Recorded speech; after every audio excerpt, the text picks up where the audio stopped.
Script House. Dictation by Arulchelvi. Tamil Senior. December 1975. Ready? Start.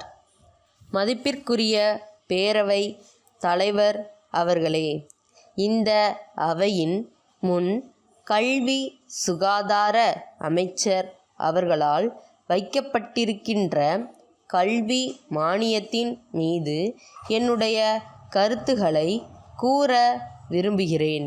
கல்வியின் தரம் உயர வேண்டுமென்றால் ஆரம்ப கல்வியில் இருந்துதான் அதை நிறைவேற்ற இயலும். அந்த கல்வியை வலிவுடன் பொலிவுடன் போதிப்பவர்கள் நல்ல முறையில் இருந்தால்தான் கல்வியின் தரம் உயரும். ஆகவே ஆரம்ப கல்வி ஆசிரியர்களுக்கு நல்ல வகையில் ஊதியம் அளிக்க வேண்டும் என்கிற கோரிக்கையை நான் இந்த அவை முன் வைக்க விரும்புகிறேன். கிராமங்களில் உள்ள ஆசிரியர்களுக்கு வீடுகள் கட்டி கொடுக்க வேண்டும். பிராந்திய மொழிகள் அந்தந்த மாநிலங்களில் போதனா மொழியாக வேண்டும் என்பதில் நான் மிகுந்த ஆர்வம் கொண்டவன். தமிழ்நாட்டை பொறுத்தவரையில் தமிழை போதனா மொழியாக்குவதில் 2 நிலைகள் இருக்கின்றன. ஒன்று, அரசை சார்ந்த கலை கல்லூரிகளில் போதனா மொழியாக தமிழ் கட்டாயமாக இருப்பது. மற்றொன்று, தனியார் கல்லூரிகளில் விரும்பினால் தமிழை போதனா மொழியாக கற்றுக்கொள்ளலாம் என்பதாகும். இந்த நிலைமை இருப்பதால் தனியார் கல்லூரிகளில் படிக்க மாணவர்கள் ஆர்வம் அதிகம் காட்டுகின்றனர். மேலும் அரசு கல்லூரிகளில் படித்தால் தமிழை போதனா மொழியாக ஏற்றுக்கொண்டு தங்கள் வளர்ச்சி குன்றி விடுமோ என்று மாணவர்கள் ஐயப்பாடு கொள்கின்றனர். மாணவர்கள் தமிழை போதனா மொழியாக எடுத்துக்கொண்டால் அவர்களுக்கு அரசு துறையில் உத்தியோகம் இருக்கின்றதா என்றால் அரசே அவர்களுக்கு எந்த துறையில் வேலை அளிக்கலாம் என்று யோசித்து கொண்டிருப்பதாக கூறப்படுகிறது. அரசே இப்படி அவர்களை இரண்டாந்தார மாணவர்களாக கருதினால் தமிழ் போதனா மொழியாக வளர்வது எந்த வகையில் முழுமையாக சாத்தியமாகும் என்பது எனக்கு விளங்காமல் இருக்கிறது. ஆனால் நான் உறுதியாக சொல்வேன், இந்த தலைமுறையில் இல்லாவிட்டாலும் அடுத்த தலைமுறையிலோ அல்லது ஒரு நூற்றாண்டு காலத்திற்குள்ளோ தமிழ் ஆட்சி மொழியாக போதனா மொழியாக நிச்சயம் வந்துதான் தீர வேண்டும்.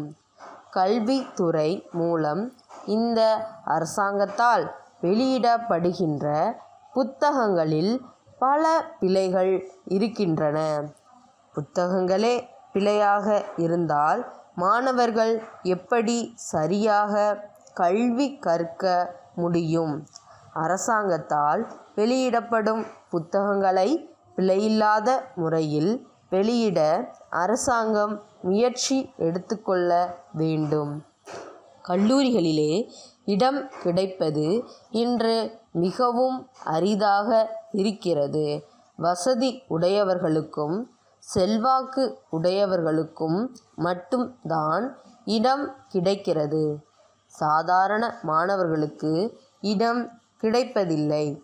இதையெல்லாம் அரசு கருத்தில் கொண்டு அனைத்து கல்லூரிக்கும் மாணவர்களை தேர்ந்தெடுக்க ஒரு குழு ஒன்றை நிறுவி ஒவ்வொரு கல்லூரிக்கும் தேவையான மாணவர்களை தேர்ந்தெடுக்க வேண்டும் என்று கேட்டுக்கொள்வேன்.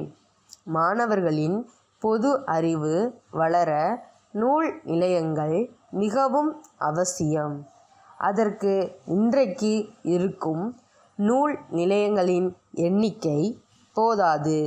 பெரிய அளவில் பணம் ஒதுக்கி கூடுதலான நூல் நிலையங்களை அமைக்க வேண்டும் என்று உங்களை கேட்டுக்கொள்கிறேன். சென்னை பழனியப்பா கூட்டமைப்பினால் பாலாஜி நிறுவனம் மதுரைக்கு 1977 ஜனவரி 4ஆம் தேதி அன்று அனுப்பப்பட்ட கடிதம். அன்புடையீர், நாங்கள் புதிதாக தயார் செய்துள்ள சோப்புத்தூள் மாதிரி பொட்டலம் ஒன்றை தனியே தபால் மூலம் அனுப்பியுள்ளோம் என்பதை மகிழ்ச்சியுடன் தெரிவித்துக் கொள்கிறோம். மக்களின் நீண்டநாள் தேவையினை கருத்தில் கொண்டு எங்களின் ஆழ்ந்த ஆராய்ச்சியின் பயனாய் இதை தயார் செய்துள்ளோம். இத்துடன் இணைக்கப்பட்டுள்ள பட்டியலில் இருந்து இந்த சோப்புத்தூளின் சிறந்த அம்சங்களை நீங்கள் அறியலாம். இது சிக்கனமானது, சீக்கிரம் நீரில் கரையக்கூடியது, எல்லா துணிகளையும் எளிதில் வெளுக்க வல்லது, மேலும் துணிகளின் நீண்ட உபயோகத்திற்கு உதவுகிறது. இந்த புதிய சோப்புத்தூளை நாங்கள் எல்லா மாநிலங்களுக்கும் மாவட்டங்களுக்கும் அனுப்பியுள்ளோம். அங்கிருந்து எல்லாம் எங்களுக்கு அதிக அளவில் ஆதரவு அளித்து கூடுதலான அளவில் சோப்புத்தூள் பொட்டலங்களை கேட்கின்றனர். இதிலிருந்து எங்கள் தயாரிப்பு மக்களின் ஆதரவையும் போற்றுதலையும் பெற்றிருக்கிறது என்பதை நீங்கள் உணர்ந்திடக் கூடும். ஆகவே இந்த பொருளை நீங்கள் விரைவில் விற்று விட இயலும். தங்கள் உண்மையுள்ள